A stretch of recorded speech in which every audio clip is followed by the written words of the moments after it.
দীর্ঘদিন ধরে দেখছি, যেহেতু ও আমাদেরই কলেজের, অর্থাৎ গভর্নমেন্ট আর্ট কলেজের আমাদের অনেক জুনিয়র, কিন্তু ওখান থেকেও পাস করেছে। মহাদেবের মধ্যে আমি ঠিক, আমরা আর্টিস্ট বলতে যে এই সমস্তগুলো ভাবি না, যে এরকম একটু কাঁধ ফাঁদ উঠিয়ে হয়, সেই ব্যাপারটা আমি দেখি। ও একদম মাটির মানুষ এবং সত্যিকারের শিল্পী বলতে আমি অন্ততকে যেটা বুঝি, আমার ধারণায় ভুল থাকতে পারে, আমি যেটা বুঝি, আমি বহু ধরনের শিল্পী সারা পৃথিবীতে দেখেছি, আমরা অনেকেই দেখেছি এখানে যারা আছে।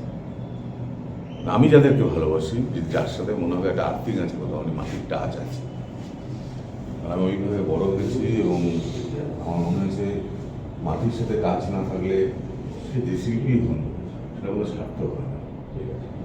মহাদেবের সেটা রয়েছে, তার কারণ ওর ছবি আঁকানো। আমি মহাদেবের ছবি আঁকা যদি বাদ দিই, ও যে অসাধারণ গান করে, এটা যাদের সেই সৌভাগ্য হয়েছে, যারা শুনেছেন তারা জানেন, যারা শোনেননি নিশ্চয়ই ভবিষ্যতে শুনবেন। ওর অসাধারণ পুতুলের কালেকশন আছে। আমরা না ছোটোবেলা থেকে আমাদের পুতুল বলে, এই পুতুল নামক অসাধারণ একটা জিনিসকে আমাদের থেকে দূরে সরিয়ে দিয়েছিল, যেটা বাচ্চাদের জিনিস। যত বড় হয়েছি বুঝেছি যে পুতুলটা বাচ্চাদের জিনিস শুধু নয়, এটা বড়দেরও জিনিস। এখন আমরা একটা, এইমাত্র মহাদেব যেটা দিল, এটা আমার কাছে একটা লাইফ টাইম কালেকশন হয়ে গেল। অর্থাৎ একটা পুতুল যে একটা মানুষের জীবন সঙ্গী হতে পারে, এটা মহাদেবের কালেকশন দেখলে বোঝা যায়। আরেকজন আছে আমাদের এখানে, সৌমিত্র কর বলে, তো এরা বুঝিয়ে দিয়েছে একটা শিল্পীর মধ্যে আমরা এগুলো আশা করি, আর অন্য কিছু আমরা আশা করা না। আমি ছবি দেখবো, নিশ্চয়ই দেখবো, সবাই দেখবে, পরে দেখবো। ছবি আঁকার প্রথমে এবং শেষে যেটা থাকবে, বা দিনের শেষে, সেই মানুষটার যাপনটা কি, যে মানুষটা এগুলো নিয়ে জীবনযাপন করে, তিনি শিল্পী হন না হন কিচ্ছু যায় আসে না। যে কবিতা নিয়ে জীবনযাপন করে দিলেন, সেটাই আমার বন্ধু আপনাদের এখানে, আপনার অঞ্চলেরই, পুরুলিয়ার নির্মল হালদার, সারা জীবন কবিতা নিয়েই কাটিয়ে দিলেন। আমার অনেক ছোট অল্প বয়সী বন্ধু নির্মল হালদার, এবং আমি এখনও বিশ্বাস করি বাংলার ইতিহাসে নির্মল হালদার একজন বিশিষ্ট কবি, মহাদেব যেমন একজন বিশিষ্ট চিত্রশিল্পী। আমরা অনেকে কী হয়, অনেক শিল্পী, অনেক কবি, তারা দূরে থাকার কারণে অনেক সময় ব্রাত্য হয়ে যান।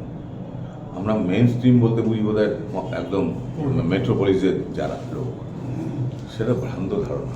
এটা প্রমাণ করেছিলেন, তার অজান্তেই প্রমাণ করেছিলেন রামকেন্দ্র পেয়েছি, এবং যেটা রবীন্দ্রনাথ না থাকলে সম্ভব হতো না।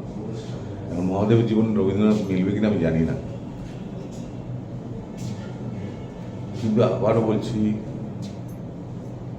যার হৃদয়ে শিল্প নেই, সে যত ভালো আঁকিয়েই হোক, তিনি আঁকিয়ে হতে পারেন, শিল্পী নন।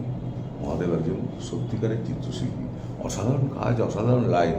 এই লাইনগুলো তখনই সম্ভব যার মনের মধ্যে ওই রুচিটা আছে, ওই জিনিসটাকে দেখে সেটাকে মিনিমাইজ করা, দিয়ে একটা রূপ থেকে রূপান্তরে চলে যাওয়া, এটা মহাদেব সেই জাদুটা জানে।